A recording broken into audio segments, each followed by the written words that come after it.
Hi everyone. I think I'm looking quite nice today, but it doesn't always turn out the same as what I see in a video.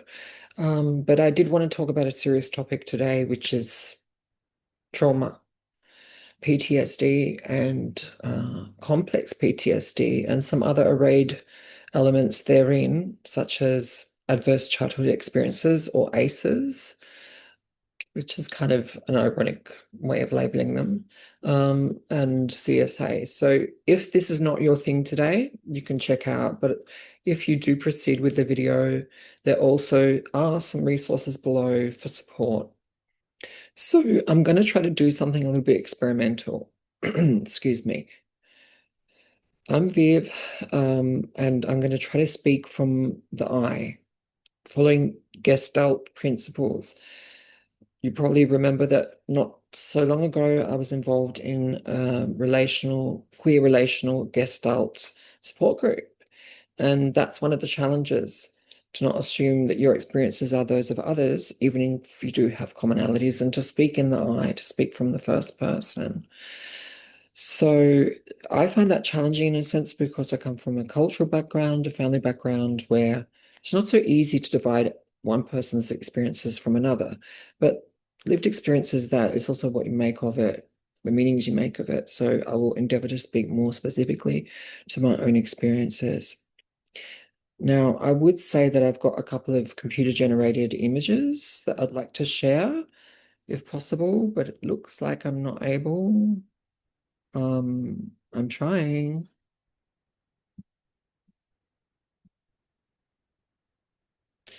Yeah, the first one, I guess, is they were both generated on Gemini, um, and they try to bring into the picture different swirls. So this is really a general one. Um, I hope you can see it okay. I may need to find a way to enlarge it. But anyway, you've got various kinds of elements. In the inside of the circle, you have the core sort of ACE and the associated things that I spoke about just before. Well, actually, I didn't mention DV, but also CSA. So these are found. They predict at a population level mental and physical health outcomes, and they can often be generative, unfortunately, of post-traumatic stress disorder. Sometimes this is not diagnosed when one is a child, but instead later as an adult. But it can be manifest through kinds of somatic symptoms. Until you pay attention to your body, you really don't know what's going on for you. It can feel like other illnesses, but in fact, it's a way in which your body is trying to get you to address stuff that you have not processed, that is traumatic events. So, what happens when later in life, not only is this recognized, but it's only recognized through reactivation or an intermeshing of traumatic incidences, both from childhood and from adulthood? Well, this is what we call complex PTSD. The picture seeks to kind of envision those layers, but also insist on resilience, because obviously having a diagnostic label like PTSD or CPTSD usually comes about through engagements with clinical psychology or other forms of therapy, and that's where you begin to work on it. So I'm going to see if I can share another image here to kind of illustrate a little bit more the impacts on health. And this one is fairly detailed. See if I've got the right one here. Okay, so I'm going to be delving into specifically the experiences through not just those foundational adverse childhood experiences, which pack in quite a lot there, but also more recent events, particularly from 2018 to 2020. Not only the decline and loss of my mother, but also the multiple health conditions that we as caregivers had to troubleshoot around to try to keep her healthy, to try to keep her alive.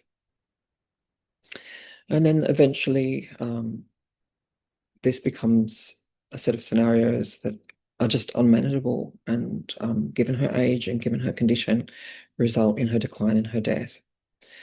So I had various ways of coping at the time, but very little space for processing.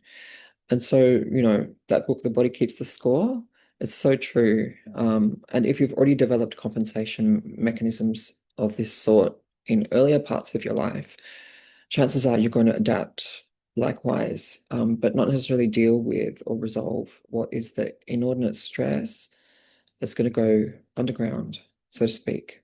And both for my sister and myself, this has had consequences. And you can see a little bit of information. I'm not sure how well set out that is. But if you want to know, well, my mother went through multi-system deterioration that required a lot of emergency care and response, and some really acute limit situations for both my sister and myself. After that period, indeed through the period of grieving, having lost mum, we both began to sort of come to our senses, but realized also what was going on for our bodies. And for her, there were multiple health situations that showed up and that needed to be dealt with. For myself, it was more the somatization of the trauma and getting full cognizance of the fact that I have complex PTSD. By the way, none of the elements that go into dimension or inform the early trauma and the later trauma, which conjugate into complex PTSD, has to do with, nothing has to do with, of that has to do with me being trans. Even if, for example, CSA is a form, and I must insist, of gendered and targeted on the base of gender atypicality abuse, it doesn't shape us into the trans people we are, or the gay or lesbian people that we are. That is independent of, as an identity formation, it's not determined by those experiences. Really speaking, for me, part of my recovery and resilience has been to reclaim my body. So I would insist on that. But anyway, I hope that my little illustration here has provided some tools for thinking through the layers of trauma, particularly through its reactivation and misrecognition, but then eventual recognition and encounters with appropriate therapeutic modalities, like, for example, EMDR, which I'm sure some of you have heard of. It's eye movement desensitization and reprocessing, which is seeking to reintegrate the sort of buried memories and suppressed emotions to live them healthily, instead of being continually triggered and traumatized. So yeah, there are some resources below should you need them. And I'm happy to talk more about this at some point. All the best.